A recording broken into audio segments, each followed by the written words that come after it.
여호수아 24장 14절에서 28절까지의 말씀입니다. 저희 한 절씩 교독하시고 마지막 28절의 말씀은 함께 읽도록 하겠습니다. 제가 먼저 읽도록 하겠습니다. 그러므로 이제 너희는 여호와를 경외하고 성실하고 진실하게 그분을 섬기라. 너희 조상들이 강 건너 저편과 이집트에서 경배하던 신들을 던져버리고 여호와를 섬기라. 그러나 만약 너희 마음에 여호와를 섬기는 일이 내키지 않으면 그때 너희 스스로 누구를 섬길 것인지, 너희 조상들이 강 건너에서 섬겼던 신들이든 지금 너희가 살고 있는 이 땅의 아모리 사람의 신들이든 오늘 선택하라. 나와 내 집은 여호와를 섬길 것이다. 그러자 백성들이 대답했습니다. 우리가 여호와를 버리고 다른 신들을 섬긴다는 것은 말도 안 됩니다. 우리와 우리 조상들을 종살이하던 이집트 땅에서 이끌어내시고 그런 놀라운 표적을 보이신 분은 우리 하나님 여호와이십니다. 그분이 우리 여정 내내 그리고 우리가 지나온 모든 민족들 가운데서 우리를 지켜주셨습니다. 그리고 여호와께서 이 땅에 살던 아모리 사람들을 비롯해 그 모든 민족들을 우리 앞에서 내쫓아 주셨으니 우리도 여호와를 섬기겠습니다. 그분은 우리 하나님이십니다. 여호수아가 백성들에게 말했습니다. 너희는 여호와를 섬길 수 없다. 그분은 거룩한 하나님이시며 질투하는 하나님이시니 너희의 허물이나 죄를 용서하지 않으실 것이다. 만약 너희가 여호와를 버리고 이방의 신들을 섬기면 그분이 너희에게 잘해 주셨다 할지라도 돌이켜 너희에게 재앙을 내리고 너희를 죽이실 것이다. 그러자 백성들이 여호수아에게 말했습니다. 우리는 여호와를 섬기겠습니다. 그러자 여호수아가 백성들에게 말했습니다. 너희가 스스로 여호와를 선택하고 그분을 섬기기로 했으므로 스스로 증인이 된 것이다. 그들이 대답했습니다. 그렇습니다. 우리가 증인입니다. 여호수아가 말했습니다. 그렇다면 너희 가운데 있는 이방 신들을 없애버리고 너희 마음을 이스라엘의 하나님 여호와께로 돌리라. 그러자 백성들이 여호수아에게 말했습니다. 우리가 우리 하나님 여호와를 섬기고 그 음성에 순종하겠습니다. 그리하여 그날 여호수아는 백성들을 위해 언약을 체결하고 거기 세겜에서 그들을 위해 율례와 법도를 세워 주었습니다. 그리고 여호수아는 하나님의 율법책에 이 일들을 기록하고 큰 돌을 가져다가 여호와의 성소 근처 상수리 나무 아래 세워 놓았습니다. 그가 모든 백성들에게 말했습니다. 이 돌들이 우리에 대한 증거가 될 것이다. 이 돌들이 여호와께서 우리에게 하신 모든 말씀을 들었으니 만약 너희가 너희 하나님을 부인하면 이 돌이 너희의 증인. 함께 읽겠습니다. 그리고 여호수아는 백성들을 보냈으며 모든 사람들은 자기 유산으로 돌아갔습니다. 아멘. 우리가 살아가는 삶은 모든 관계 가운데 약속을 기초로 이루어집니다. 우리가 4시에 모여서 함께 예배하겠다라는 약속 아래 이 SNS 예배가 지금 진행이 되고 있고요. 이 예배가 끝나면 순모임 장소로 이동해서 순위 함께 모여서 모임을 한다라는 약속 아래 오늘 순모임도 진행이 될 겁니다. 우리가 오늘 선교사님을 만났는데 우리가 약속했죠. 선교사님을 위해서 또 치리키를 위해서 기도하겠다라고 약속함과 그 약속의 기초에서 선교사님은 선교지로 돌아가서 열심히 선교를 하시는 것이죠. 그런데 어느 때부터인가 이 약속의 의미가 점점 희미해져 가는 것을 보게 됩니다. 약속의 의미만 희미해지는 것이 아니라 관계의 의미도 동시에 희미해져 가는 것이죠. 많은 사람들이 약속이라는 것은 원래 깨지라고 있는 것이다 라고 이야기하면서 약속이 깨지는 것에 대한 부담감을 전혀 느끼지 않는 그런 시간 속에서 우리는 살아가고 있습니다.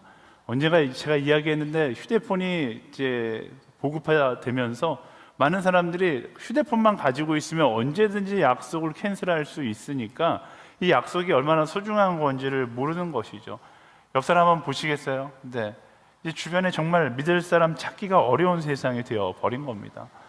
그만큼 사람이 생각보다 선하지 않고 굉장히 약하고 또 악하다라는 것을 이 약속의 의미가 희미해져가는 사회 현상을 통해서 알 수 있는 것이죠. 말은 언제나 잘하지만 삶으로 약속을 지키는 것은 너무나 어렵습니다. 그런데 이것이 사실 오늘날만의 일은 아니죠.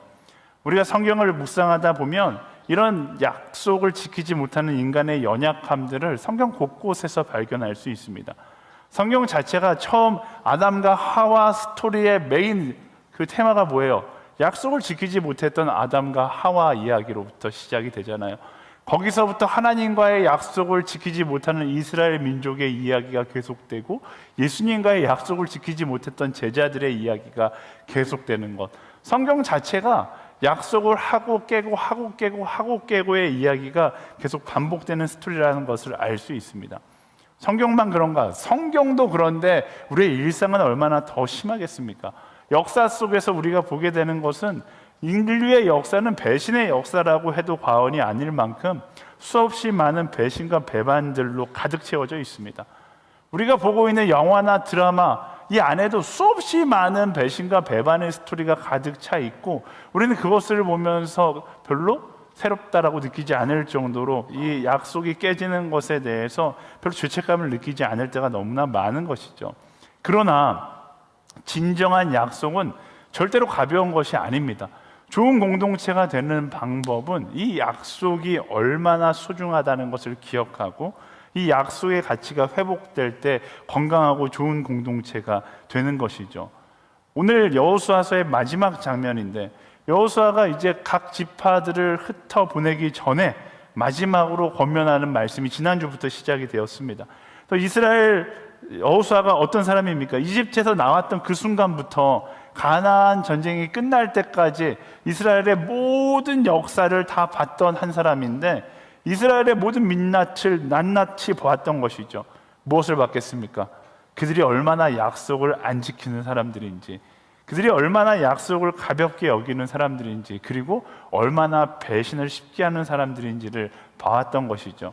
그리고 이제 각자 흩어져 살아가야 되는 그 순간에 서서 여호수아가 그런 이스라엘을 너무나 잘 알기 때문에 그들의 결단을 확인하고 또 확인하는 장면이 오늘 말씀입니다.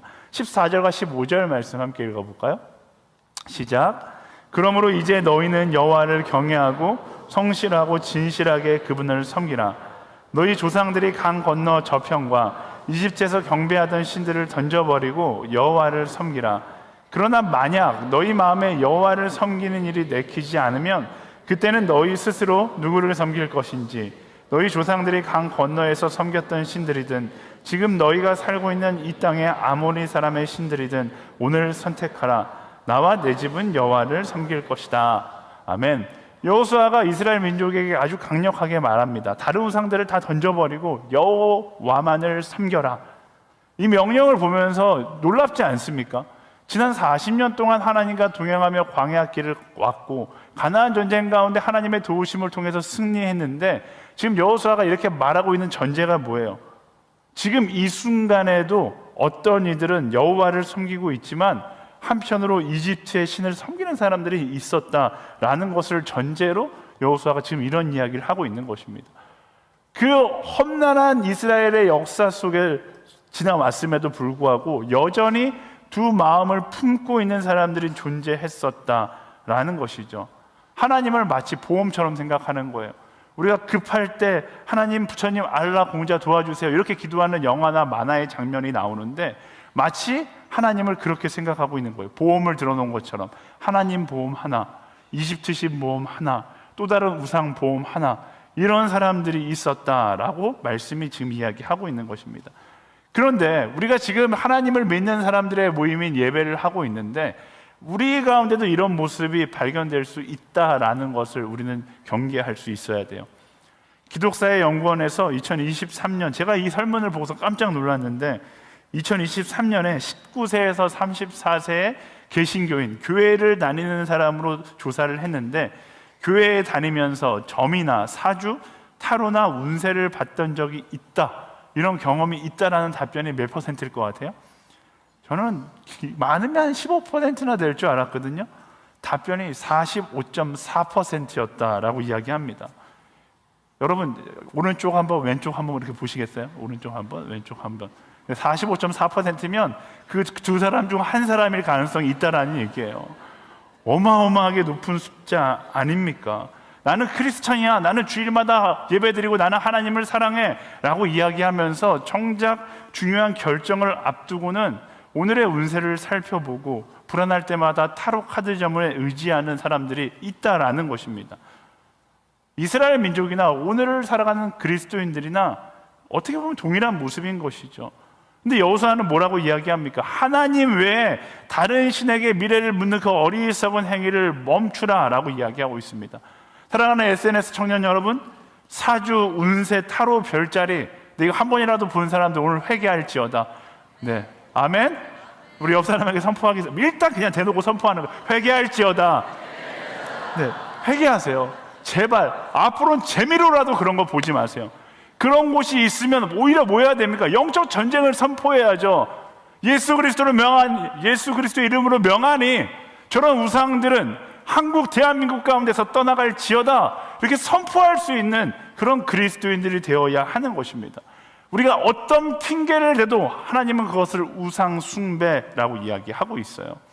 오늘 말씀이 우리에게 뭐라고 이야기하는가? 성실하고 진실하게 하나님을 섬겨라. 성실하고 진실하게 첫 번째 의미가 두 마음을 품지 말고 오직 한 마음으로 하나님을 품으라 라는 뜻입니다. 그러면서 하나님의 속성에 대해서 설명하는데 어떤 하나님이라고 이야기하냐면 하나님은 거룩하시고 질투하시는 하나님이시다 라고 이야기하고 있습니다. 이 정도는 괜찮지 않을까요? 아니요, 안 괜찮다는 거예요. 하나님은 그것조차도 질투하시는 분이시다. 우리는 이 질투하는 하나님에 대해서 어떻게 하나님이 이렇게 좁은 마음, 이기적인 마음을 가지고 있는가라고 생각할 수 있지만 여러분, 질투가 곧 사랑의 증거입니다. 만약 하나님께서 우리를 사랑하지 않으셨더라면 우리가 우상들을 숭배하든 우리가 다른 신을 만나든 질투하지 않았을 거예요. 생각해 보세요. 여러분, 연인과 함께 예배 드리시는 분들도 있는데 연인과 함께 교회를 왔는데 갑자기 그 연인이, 남자로 이야기할게요, 형제가 예쁜 자매를 보더니 고개가 돌아가고 자매에게 쫓아가더니 자매의 전화번호를 따고 있다. 그걸 내 눈앞에서 목격을 했어요. 그러면서 나는 굉장히 쿨한 여자야, 저런 것 좀 이해할 수 있어. 네, 그게 쿨한 건가요? 아니죠. 그거는 그 사람을 사랑하지 않는 거예요. 그게 쿨하다고 이야기할 수 없는 거죠. 마찬가지예요. 하나님께서 쿨하지 못하기 때문에 질투하는가? 그렇지 않죠. 우리를 너무나 사랑하시기 때문에 질투하시는 거예요. 그 질투하시는 하나님을 기억하고 내 마음에 새기며 한 마음으로 하나님을 사랑할 수 있는 사람이 되어야 하는 것입니다. 물론 우리의 마음이 약해서, 우리의 시선이 약해서 자꾸 세상을 돌아볼 수 있어요. 방금 말씀드린 것처럼 너무 아름다운 사람, 너무 멋진 사람이 지나가면 나도 모르게 시선이 따라갈 수 있죠. 내가 오늘 정말로 잘생긴 남자친구를 사귀었다고 해서 막상 TV를 보는데 박보검이 오징어처럼 보인다거나 이러지 않잖아요. 나의 시선은 여전히 세상적인 시선으로 바라보기 때문에 잘생긴 사람을 보고 멋진 사람을 보고 능력 있는 사람을 보면 나도 모르게 눈이 갈 수 있습니다. 그런데 옆 사람이 쿡 찌르는 거예요. 야, 너 지금 뭐 봐? 그러면 그 사람에게, 야, 사람도 본성이 있지, 네가 예쁘냐 제가 예쁘냐? 제가 예쁘지, 눈이 가는 건 당연한 거야, 이렇게 이야기하면 어떻게 돼요? 그냥 뺨 맞는 거죠. 절대로 그래서는 안 되는 거예요. 뭐예요?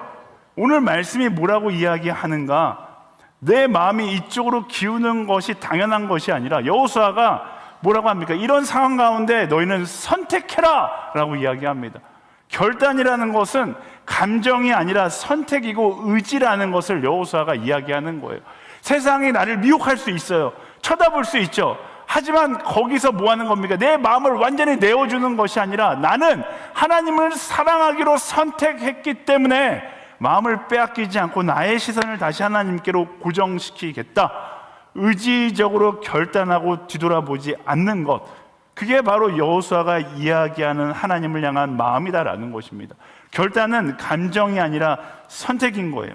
여러분의 삶의 주인이 누구인지 오늘 한번 명확하게 결단하고 선택할 수 있는 우리 모두가 되기를 예수님의 이름으로 축원합니다. 세상에 여러분의 시선을 빼앗기지 마세요. 쳐다볼 수는 있어요. 하지만 그것에 마음을 빼앗기는 것이 아니라 내가 주님께로 마음을 고정했기 때문에 다시 주께 돌아올 수 있는 사람들이 되어야 하는 것입니다. 우리 옆 사람에게 선포하겠습니다. 명확하게 선택할지어다.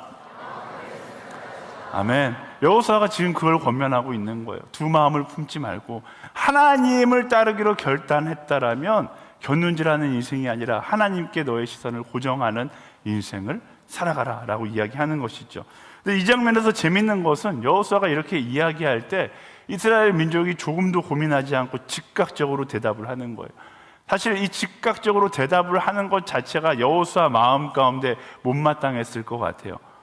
고민도 안 해보고 진정성도 없어 보이는 그런 답인 거죠. 16절부터 18절까지의 말씀을 읽어볼까요?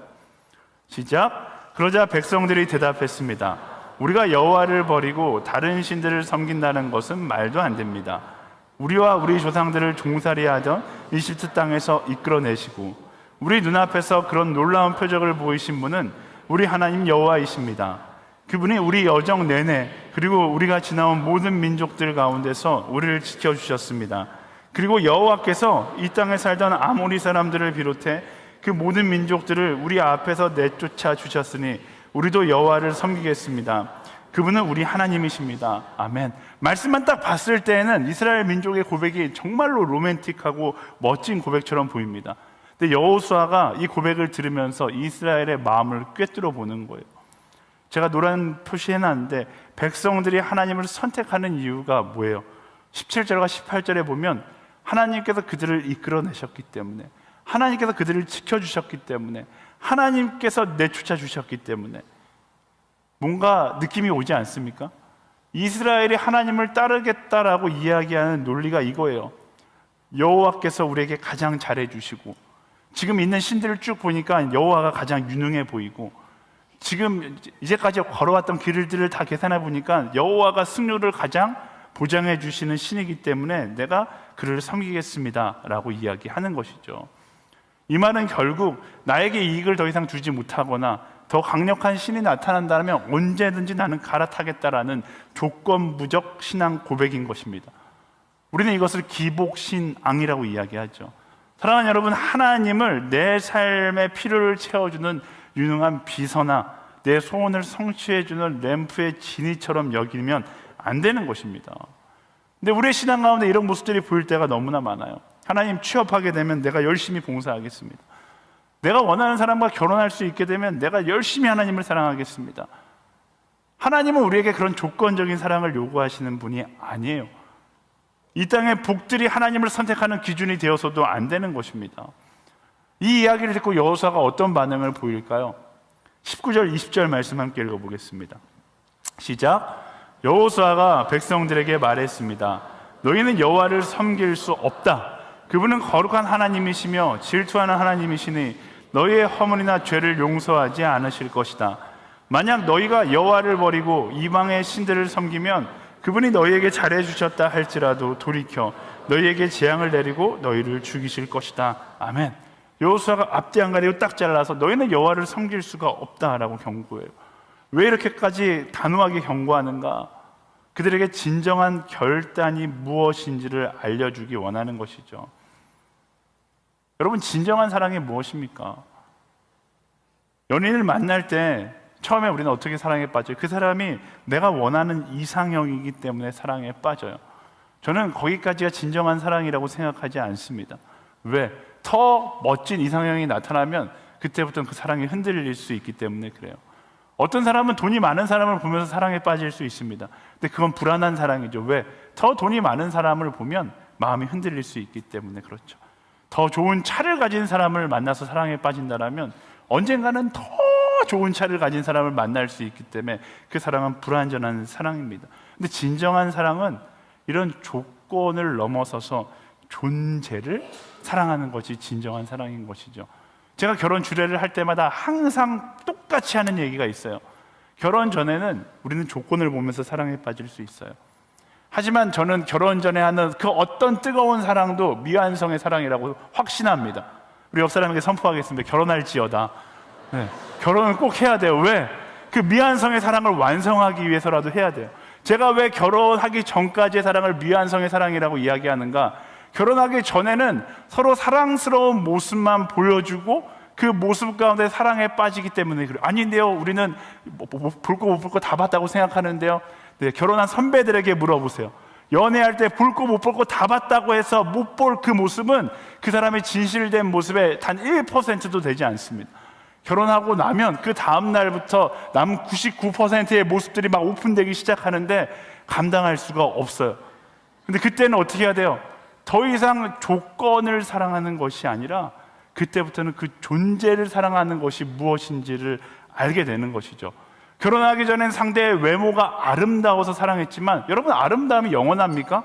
아름다움은 다 사라지게 돼 있어요. 아니, 나이가 들어서 사라지기 이전에 오늘 집에 가서 화장해서 세수하는 순간 사라지는 아름다움도 굉장히 많아요. 그렇잖아요. 다 사라지게 되어 있어요. 근데 그때부터는 어떻게 해요? 내가 상대의 아름다움을 사랑하는 것이 아니라 상대의 존재를 사랑해야 하는 것이죠. 그게 진정한 사랑의 시작인 것입니다. 부모와 자녀의 사랑도 마찬가지죠. 부모가 자녀를 사랑할 때 어떻게 사랑해요? 저희 딸이 이제 사춘기가 오기 시작해서 이제 방문을 닫고서 방에서 안 나올 때가 있어요. 저는 그러면 이제 워낙 거친 사람이니까 방문을 똑똑똑 하고 바로 문을 열어요. 그러면 제 딸이 막 소리를 질러요. 들어오라고 하면 들어와야지. 야, 네가 월세 내냐? 내가 월세 내는데. 네 집이야, 내 집인데. 제 마음 같아서는 당장 나가라고 이야기하고 싶은데 그렇게 안 해요. 어떻게 해요? 조용히 불러. 미안해. 이러고 나오는 거예요. 왜? 제 딸의 그런, 이렇게 손하면 보고 있을 것 같아요. 건방진 조건을 사랑하는 것이 아니라 딸이라는 존재를 사랑하기 때문에 다 용납하는 거예요. 이게 바로 하나님이 우리를 향한 사랑이고 우리에게 하나님께서 기대하시는 사랑의 모습인 것이죠. 하나님께서 우리를 어떻게 사랑하셨어요? 조건을 사랑하셨어요? 우리가 사랑받기에 충분한 모습을 가진 사람들입니까? 예수 그리스도를 십자가에 못 박고 끊임없이 죄를 사랑하는 사람들이고 끊임없이 하나님을 떠난 사람들인데, 하나님 그럼에도 불구하고 이 땅에 육신을 입고 오셔서 우리를 위해 죽으셨어요. 이유는 단 한 가지, 우리의 존재를 사랑하시기 때문에. 그리고 그 하나님께 우리가 하나님을 선택한다는 의미는 조건의 하나님, 내게 복 주시는 하나님을 선택하는 것이 아니라 그 존재론적 사랑을 하시는 하나님께 나도 마찬가지로 그 하나님을 사랑하겠다라고 결단하는 것입니다. 우리에게 뭘 주시든 주시지 않든 그분과 함께 걸어가기를 결단하고 그분을 위해 기꺼이 죽음까지 감수하겠다. 그게 말씀이 이야기하는 진짜 사랑하기로 결단하는 거예요. 믿음이라는 것은 조건을 향한 헌신을 결단하는 것이 아닙니다. 하나님이라는 존재, 나를 위해 십자가에 못 박혀 죽으신 예수 그리스도, 그 존재 자체를 인정하고 사랑하기를 결단하는 것, 그게 진정한 믿음인 것이죠. 그 믿음을 소유할 때 우리는 더 이상 기복신앙이 아니라 진정한 신앙의 단계로 성장할 수 있는 거예요. 말씀이 이야기하는 진정한 신앙의 단계는 무엇입니까? 바로 하나님 그 존재 자체를 사랑하고, 그러기 때문에 우리의 삶을 헌신하는 것. 선교사님, 하나님의 존재를 사랑하십니까? 네, 사랑해야지만 선교할 수 있는 거예요. 선교지에 간다고 하나님께서 뭘 더 주십니까? 아니요. 어떻게 보면 내 것을 더 내려놓고 가야 되는데 갈 수 있는 이유는 나와 함께 하시는 그 하나님의 사랑에 대한 존재론적 사랑의 반응이 있기 때문에 갈 수 있는 것이죠. 그런 진짜 사랑을 하고 진짜 동행을 하고 진정한 신앙을 시작할 수 있는 모두가 되기를 예수 그리스도의 이름으로 축복합니다. 우리 옆 사람에게 선포하겠습니다. 진정한 사랑을 하게 될지어다. 아멘.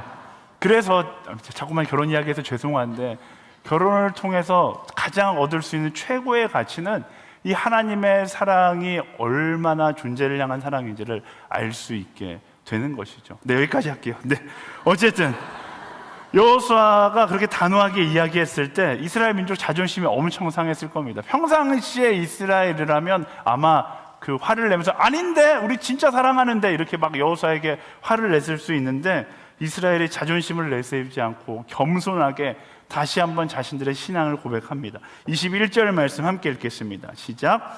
그러자 백성들이 여호수아에게 말했습니다. 아닙니다. 우리는 여호와를 섬기겠습니다.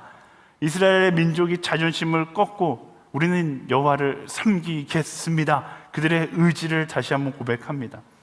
그리고 여호수아는 이들의 그 의지적인 고백을 듣고 이들의 결단에는 진정성이 있다라고 판단해서 너희가 여호와를 섬기겠다라는 그 결단의 무게가 어떤 것을 의미하는지를 짚어줍니다. 22절과 23절 말씀 함께 읽어보겠습니다. 시작. 여호수아가 백성들에게 말했습니다. 너희가 스스로 여호와를 선택하고 그분을 섬기기로 했으므로 스스로 증인이 된 것이다. 그들이 대답했습니다. 그렇습니다. 우리가 증인입니다.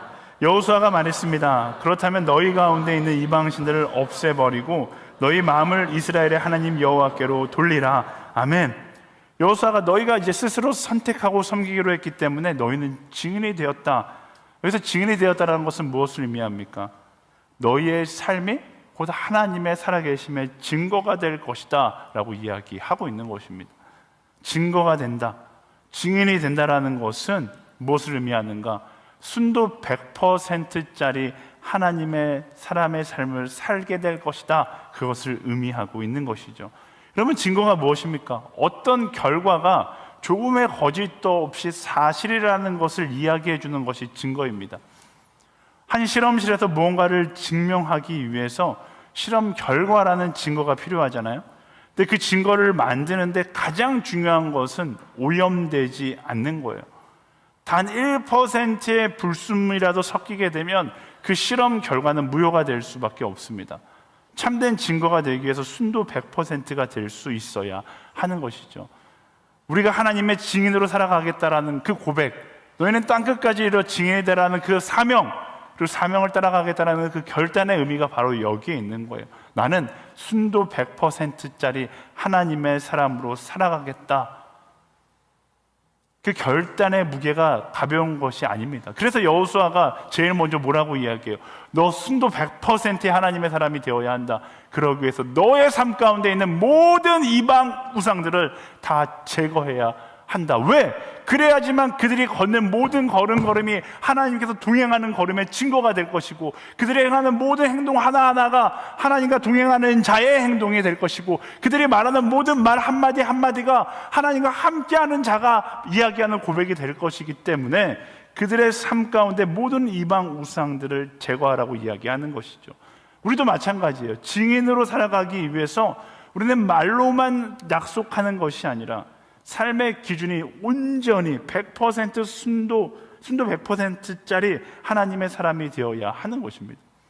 근데 세상은 끊임없이 우리를 오염시키려고 하는 거예요. 어떻게? 하나님보다 앞선 성공으로 우리를 오염시키고, 하나님보다 중요한 쾌락의 가치로 우리를 오염시키고, 하나님보다 우선되는 관계나 이미지를 통해서 우리를 오염시키려고 합니다. 사랑하는 여러분, 세상에 속지 마십시오. 그리고 매 순간 나를 돌아봐야 돼요. 나는 순도 100%짜리 하나님의 증거로 살아가고 있는가? 물론 앞서 이야기한 것처럼 우리가 순도 100%가 될 수 없죠. 예수님이 아닌 이상 될 수 없어요. 근데 그건 누가 더 잘 알아요? 하나님께서 더 잘 아세요. 하나님께서 우리에게 요구하시는 건 순도 100%짜리 사람이 안 되면 너네 다 죽어, 이게 아니죠. 하나님께서 우리에게 요구하시는 건 하나님을 향한 순도 100%짜리 마음을 원하시는 것입니다.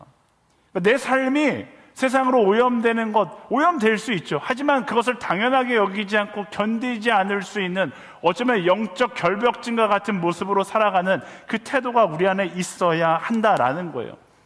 제가 아프리카로 아울렛을 갔는데 라면을 끓여 먹는데 아프리카에 벌레들이 많으니까 작은 초파리 하나가 라면에 들어간 거예요. 제가 그때 놀라운 사실을 깨달았어요. 라면에 초파리가 들어가면 사람들이 라면을 먹지 않는다라는 거예요. 아무도 라면을 먹지 않으려고 그래요. 저 혼자 막 먹었어요. 근데 그걸 먹으면서 그런 생각이 들어요. 아, 우리 영혼에도 이런 결벽증이 있으면 좋겠다라는 생각이 들더라고요. 정말로 조그만 세상의 것으로 나의 순도 100%짜리 믿음이 오염된다라면 그것을 당연하게 여기는 것이 아니라 그것을 거북하게 여기고 어떻게든지 그것을 제거하려고 노력하려는 그런 노력이 우리의 삶 가운데 있어야 한다라는 것입니다. 성령께서 우리를 언제 도우세요? 우리가 순도 100%의 하나님의 사람이 되기 위하여 몸부림쳐야지 하나님께서 도우시는 거예요. 성령님은 언제나 레디하고 계세요.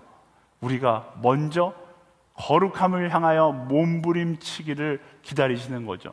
그리고 거룩을 향하여 몸부림칠 때 성령께서 우리와 함께 하시는 것입니다. 우리 옆 사람에게 선포하겠습니다. 순도 100%짜리 증거가 될지어다. 아멘. 세상에 오염되는 걸 당연하게 여기지 마세요. 뭐 이 정도는 괜찮지, 모든 신앙은 이 정도는 괜찮지로부터 무너지게 되어 있다는 것을 기억하고 날마다, 그래서 제가 아침에 새벽 예배 하자고 이야기하는 거예요. 새벽에 기도하는 삶을 갖고 새벽에 말씀으로 큐티로 하루를 시작하는 삶을 갖는 거예요. 왜? 그래야지 나를 점검하니까. 나를 말씀 앞에서 나를 점검하고 내가 오염되어 있다면 뭐 하는 거예요? 기도하는 거예요. 하나님 깨끗한 순도 100%짜리 하나님의 사람이 되어서 세상 가운데 증거로 살아가고 싶습니다. 여러분이 증인이라고 자부하실 수 있습니까? 여러분이 하나님의 증거라고 자부하실 수 있어요? 자부할 수 없다면 어떻게 해야 돼요? 말씀 앞에 서서 거룩을 갈망하는 삶을 살아가야죠. 내가 자신할 수 없다면 매일 아침 깨어서 기도함으로 나를 갈고 닦고 나를 씻어낼 수 있는 사람이 되어야 하는 것이죠. 하나님께서 그걸 우리에게 원하시는 거고, 우리가 그 길을 걸어갈 때 세상에 줄 수 없는 참된 평안을 경험하게 되는 것입니다. 말씀 보겠습니다. 증인이 된다는 것의 또 다른 의미는 무엇인가? 25절과 26절 말씀 함께 읽어보겠습니다. 시작. 그리하여 그날 여호수아는 백성들을 위해 언약을 체결하고 거기 세겜에서 그들을 위해 율례와 법들을 세워 주었습니다. 그리고 여호수아는 하나님의 율법책에 이 일들을 기록하고 큰 돌을 가져다가 여호와의 성소 근처 상수리 나무 아래에 세워 놓았습니다. 아멘. 증인이 된다는 것은 오늘 보니까 돌을 세우잖아요. 돌의 의미는 변하지 않는다라는 것을 상징하는 것입니다. 우리의 결단은 변하지 않고 무엇을 따라 살아간다고요?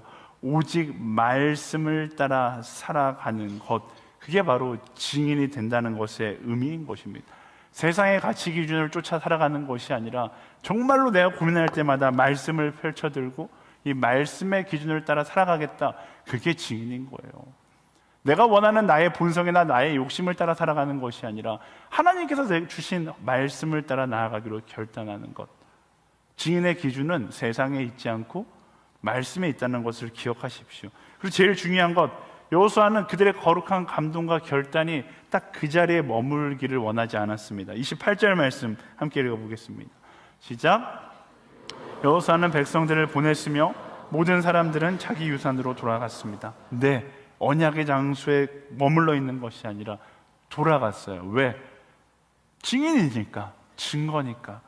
우리는 하나님이 살아계심을 세상 가운데 증거하는 증인으로 살아가야 하기 때문에 어떻게 해야 되는 거예요? 세상 가운데로 나아가야 하는 것입니다. 말씀은 이야기합니다. 우리는 세상의 마일스톤, 이정표와 같은 사람이에요. 하나님의 살아계심을 증거하는 증표와 같은 사람입니다. 증표가 필요한 자리는 어디예요? 그 증표를 보기 원하는 사람들이 서 있는 자리죠. 한번 상상해 보세요. 여러분마다 하나님은 살아계십니다라는 커다란 깃발이 담긴 깃발을 머리에 꽂고 있다고 생각해 보세요. 그 깃발이 필요한 자리는 어디입니까? 이곳에 1200개의 깃발을 꽂아놓고 모아있는 자리 멋있겠죠. 근데 하나님께서 그것을 기뻐하지 않는다니까요. 그 깃발을 봐야 하는 사람들이 있는 바로 여러분들의 삶의 자리로 나아가야 하는 것입니다. 순도 100%짜리 증거는 어디서 증명되어야 하는가? 교회에서? 예배에서? 아니요, 부르심의 자리에서 증명되어야 하는 것입니다. 여기서 뜨겁게 두 손을 들고 예배한다고 여러분들이 순도 100%짜리 하나님의 사람이라고 사람들이 인정하고 하나님께서 인정하실까요? 그것을 증명하는 자리는 선교지가 되어야 하는 것이고, 그것을 증명하는 자리는 여러분의 가정이 되어야 하는 것이고, 그것을 증명하는 자리는 여러분의 회사가 되어야 하는 것이고, 그것을 증명하는 자리는 바로 여러분이 서 있는 그 자리가 되어야 하는 것입니다. 그리고 세상이 여러분에게 다가와 묻겠죠. 하나님이 어디 계십니까? 하나님이 살아계시긴 합니까? 그 증거를 보여주십시오. 우리가 전도하다 보면 가장 많이 듣는 질문 중에 하나님이 살아계시다는 증거를 좀 보여줘. 그때 어떻게 이야기하는 거예요? 그래요, 나의 가슴을 치고서 내가 곧 하나님의 살아계심의 증거입니다 이야기할 수 있는, 더 놀라운 건 내가 순도 100%짜리 하나님의 사람이라면 그 질문을 했던 사람이 나의 그 정말로 교만해 보이는 그 대답에 고개를 끄덕이게 되는 놀라운 역사가 있게 되는 것입니다. 저를 따라해 보시겠어요? 내가 곧 하나님의 살아계심의 증거입니다. 아멘. 이게 입술의 고백이 아니라 여러분의 삶에 진실된 간증이 되기를 예수님의 이름으로 축복합니다. 말씀을 정리하겠습니다. 오늘 여호수아의 마지막 설교를 통해서 결단은 입술에서 나오는 것이 아니라 삶까지 이어져야 한다는 것을 함께 나누었습니다. 여러분, 결단은 우리의 입술로 하는 것이지만 거기서 멈추는 것이 아니라 나의 삶으로 이어져야 하는 것입니다. 그래서 하나님의 백성으로서 결단은 세 가지 행동을 요구하는데요. 첫 번째, 선택해야 합니다. 두 마음을 품지 않고 오직 하나님만 따라가기로 선택할 수 있어야 돼요. 우상들을 지워버리십시오. 내 삶에서 하나님보다 더 의미 있게, 아니 하나님을 조금이라도 가리고 있는 세상의 물질과 성공과 인정의 우상들을 다 제거해 버리십시오. 그것을 선택하는 거예요. 눈길이 갈 수 있죠. 그게 더 매력적으로 보일 수 있어요. 하지만 말씀, 결단은 그것이 매력적으로 보인다고 해서 그것을 붙잡는 것이 아니라 말씀에 따라 하나님을 선택하는 것, 그것이 진정한 결단이라고 이야기하고 있습니다. 두 번째, 사랑하는 것입니다. 잘해주신 조건 때문에 섬기는 기복신앙을 버리고 우리의 존재를 사랑하셨던 그 하나님의 사랑을 따라서 그 사람의 항복하며 하나님을 사랑하는 삶을 살아가게 되기를 소망합니다. 세 번째, 행동하는 거예요. 멈추는 것이 아닙니다. 결단의 장소에 머무르면서 자기 만족에 빠져 살아가는 것이 아닙니다. 뜨겁게 기도하는 자리에 머물러서 이곳이 천국이니 이곳이 좋사오니 나 영원히 여기서 거하겠습니다. 하나님께서 그거 안 좋아하신다니까요.